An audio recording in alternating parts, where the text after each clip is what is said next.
Hello everyone, आप सभी का स्वागत है। आज के इस सेशन की शुरुआत करने से पहले मैं आपको इस साल पहली इकाई में 3 पाठ कम कर दिए गए हैं, उसके बारे में बताना चाहती हूँ। उसमें से एक पाठ है तीसरा कबीर पूरक पठन, दूसरा है वीर भूमि पर कुछ दिन, और तीसरी कविता है जिसका नाम है वरदान मांगूंगा नहीं। ये बातें आप ध्यान में रखिए। और चलिए आज के इस सेशन की शुरुआत करते हैं। आज के इस सेशन में हम 7वां पाठ डॉक्टर का अपहरण, जो कि डॉक्टर हरिकृष्ण देवसरे जी ने लिखा है, देखते हैं। और सबसे पहले हम देखेंगे डॉक्टर हरिकृष्ण देवसरे जी का परिचय। डॉक्टर हरिकृष्ण देवसरे जी, इनका जन्म 9 मार्च 1938, तो इनकी मृत्यु हुई 14 नवंबर 2013 इंदिरापुरम गाजियाबाद उत्तर प्रदेश में है जो कि। तो चलिए परिचय में देखते हैं कि हरिकृष्ण देवसरे जी हिंदी के प्रतिष्ठित बाल साहित्यकार थे। अब उनकी बाल रचनाएं परंपरा का अन्वेषण करती यानी खोज करती, बच्चों की जिज्ञासा को उभारने वाली तथा उनकी कल्पनाओं में एक नया रंग, नूतन रंग भरने वाली इनकी बाल रचनाएं होती थी। अब देखते हैं इनकी प्रमुख कृतियां इसमें है खेल बच्चे का, आओ चंदा के देश चले, मंगल ग्रह में राजू, उड़ती तश्तरियां, गिरना स्काईलैब का, दूसरे ग्रहों के गुप्तचर आदि वैज्ञानिक बाल उपन्यास है। अब देखते हैं गद्य संबंधी। विज्ञान कथा यानी क्या? जीवन की किसी भी घटना का रोचक और बड़ा ही प्रवाही वर्णन कहानी होता है। अब डॉक्टर का अपहरण ये एक वैज्ञानिक कथा है, विज्ञान कथा है। प्रस्तुत कथा में अब इस कथा के माध्यम से देवसरे जी ने अनेक उद्योगों के अंधाधुंध विकास के बारे में, अब जैसे ही विकास हुआ मशीनों की संख्या भी बढ़ गई, और जैसे ही मशीनों की संख्या बढ़ गई प्रदूषण फैला, फिर चाहे वो जल प्रदूषण हो, भू प्रदूषण हो या वायु प्रदूषण हो। अब बढ़ती बीमारियां, जलवायु परिवर्तन और इनके कुप्रभावों के प्रति हमें जागरूक करने के लिए इस पाठ में संदेश दिया है। तो चलिए इस पाठ की शुरुआत करते हैं। अब इस पाठ की शुरुआत में ही लेखक ने डॉक्टर भटनागर के अचानक लापता हो जाने के समाचार के बारे में बताया। अब डॉक्टर भटनागर जो कि इस पाठ के मुख्य नायक हैं, अब उसके बाद फिर उनके बारे में कभी कुछ पता ही नहीं चला। अब ये घटना कब हुई, कैसे हुई, ये देखने के लिए चलिए आगे देखते हैं।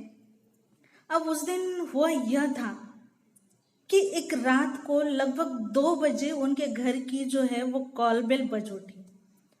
अब जैसे ही आदत के अनुसार उन्हें पता था, तो आदत के अनुसार डॉक्टर भटनागर उठ गए।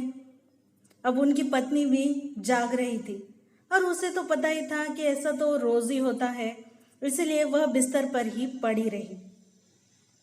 अब कभी कभी क्या हो जाता, जब भी कोई मरीज सीरियस होता तब अस्पताल का चौकीदार उन्हें उठाने आ जाता, या फिर अगर किसी को उन्हें घर बुलाकर ले जाना होता तो वह भी आकर उन्हें जगा देता था।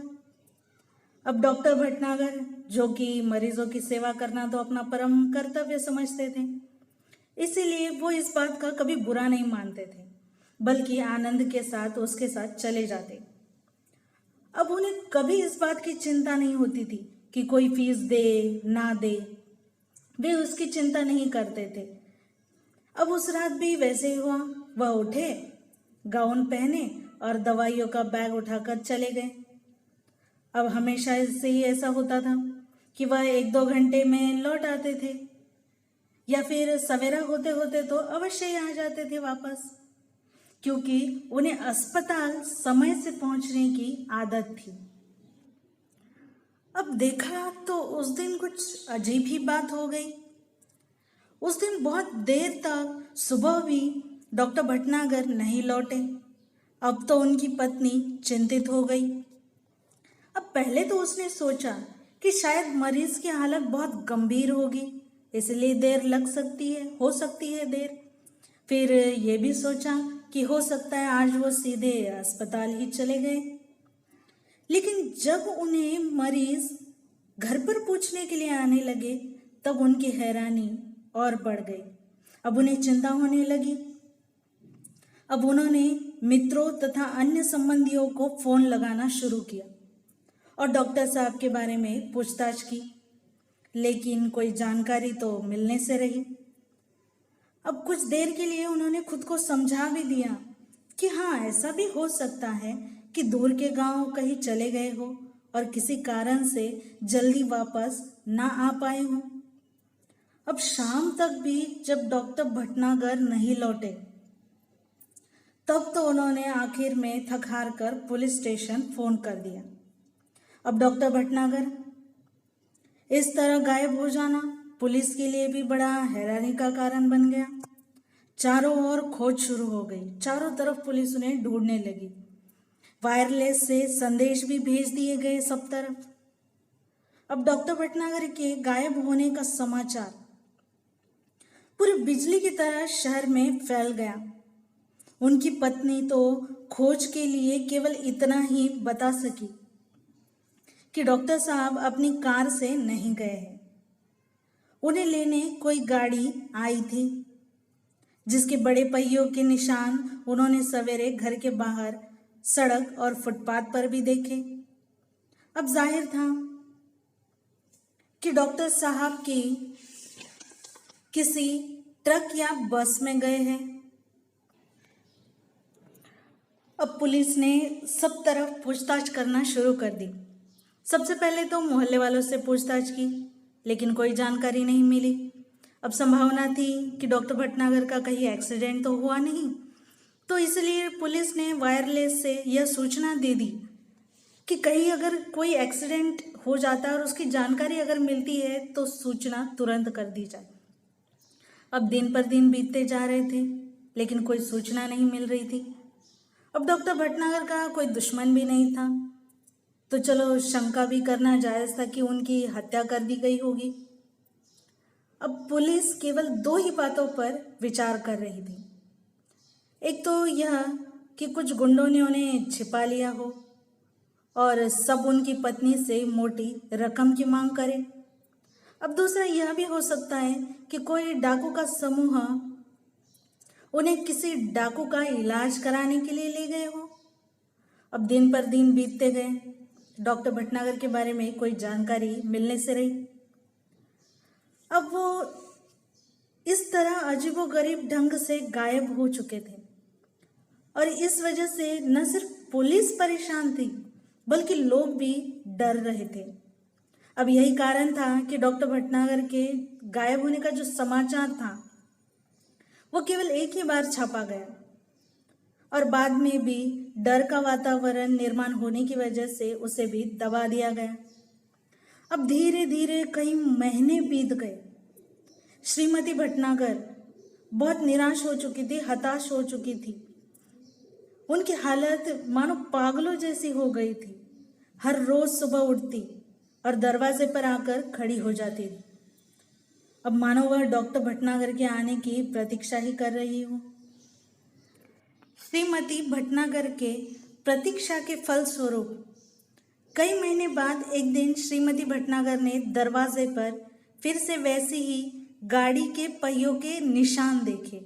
अब उन्हें लगा कि शायद डॉक्टर साहब आए थे, लेकिन कहाँ हैं? उन्होंने तुरंत पुलिस को खबर कर दी। खोज जारी हो गई। पुलिस का एक दल उनके घर पर भी आया। अब उसने गाड़ी के निशान देखे, लेकिन उन निशानों को देखकर कुछ भी अंदाजा लगाना कठिन था। हाँ, एक सीढ़ी उन्हें अवश्य मिली जो कि एक लिफाफे में बंद थी और उस पर श्रीमती भटनागर का नाम लिखा था।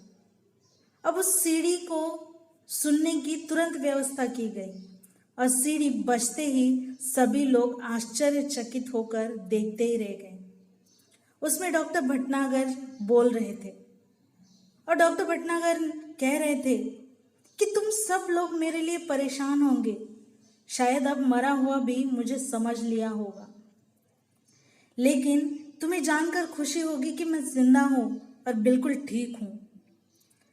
तुम लोगों से कई करोड़ मील दूर मैं एक अन्य सौर मंडल के ग्रह में हूं।